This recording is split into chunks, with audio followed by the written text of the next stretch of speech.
Depuis le néolithique où l'odeur servait à la chasse jusqu'à aujourd'hui où le parfum oscille entre art, médecine et grande consommation, l'olfaction reste une préoccupation de chaque civilisation.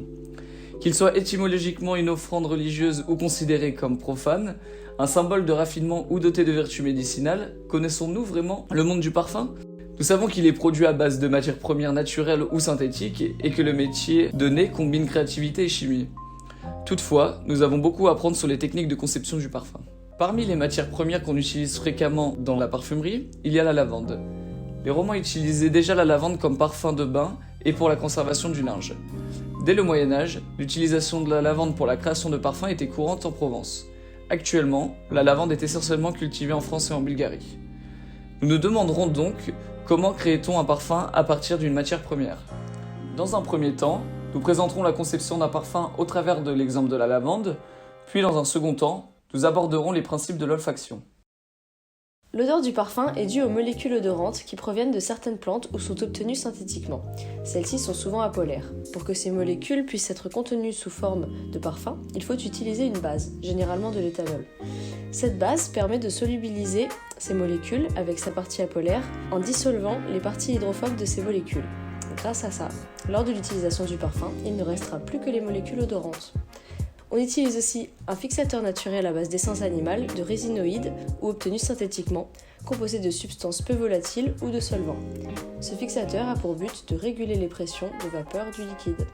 Il y a ensuite besoin de transformer les matières premières en essence. Ce processus s'appelle l'extraction.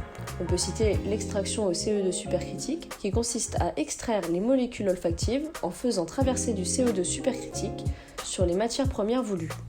Cette technique préserve les molécules olfactives, mais elle est très onéreuse. Pour extraire les essences animales, on peut faire une macération, c'est-à-dire macérer la matière première dans de l'alcool. Les essences ainsi obtenues doivent être mélangées en fonction du produit que l'on veut obtenir. Un excipient sera ajouté au mélange. Les parfums sont classés en fonction de leur taux de concentration, en commençant par les eaux sans alcool avec 2 à 6% de parfum et en finissant par les extraits qui peuvent contenir 40% de parfum. Pour extraire l'huile essentielle de lavande, la première étape est un entraînement à la vapeur. Puis un relargage sera effectué afin de séparer l'huile essentielle de l'eau. L'entraînement à la vapeur consiste à porter à ébullition un mélange d'eau et de fleurs de lavande. Par chauffage, on provoque l'éclatement des cellules végétales renfermant les espèces chimiques odorantes. Elles sont alors entraînées par la vapeur d'eau. Pour le relargage, l'eau salée saturée ajoutée au distillat a pour rôle de faire diminuer la solubilité dans l'eau de la molécule odorante de la lavande, l'acétate de linalyle. Cela permet d'en extraire au maximum. Il faut donc beaucoup de lavande pour remplir un seul flacon d'huile essentielle. Les composants odorants sont contenus sous la cuticule de la plante. La cuticule, c'est la couche externe qui recouvre et protège les végétaux. Pour qu'une substance possède des propriétés odorantes, elle doit répondre à certaines caractéristiques chimiques, comme une faible solubilité ou une faible polarité. Pour l'acétate de linalyle, cette quasi-apolarité est due à la fonction ester. Après avoir étudié la conception du parfum, nous allons nous intéresser à la manière dont le parfum est perçu par le corps humain. Les molécules odorantes s'associent avec des protéines particulières présentes dans le mucus olfactif et appelées OTP.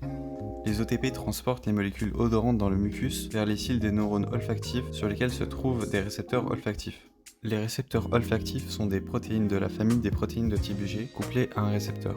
Ce sont des protéines transmembranaires au niveau des cils des neurorécepteurs olfactifs. Elles permettent la communication chimique entre l'extérieur et l'intérieur de la cellule.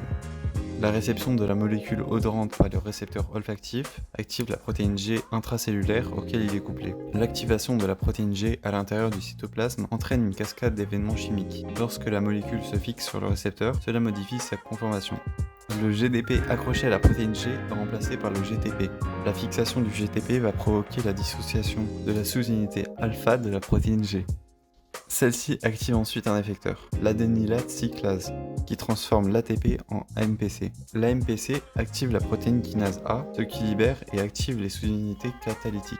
Ces dernières vont activer les canaux calciques et sodiques de la membrane plasmique en les phosphorylant, ce qui entraîne leur ouverture. Ceci dépolarise la membrane plasmique et crée un potentiel d'action.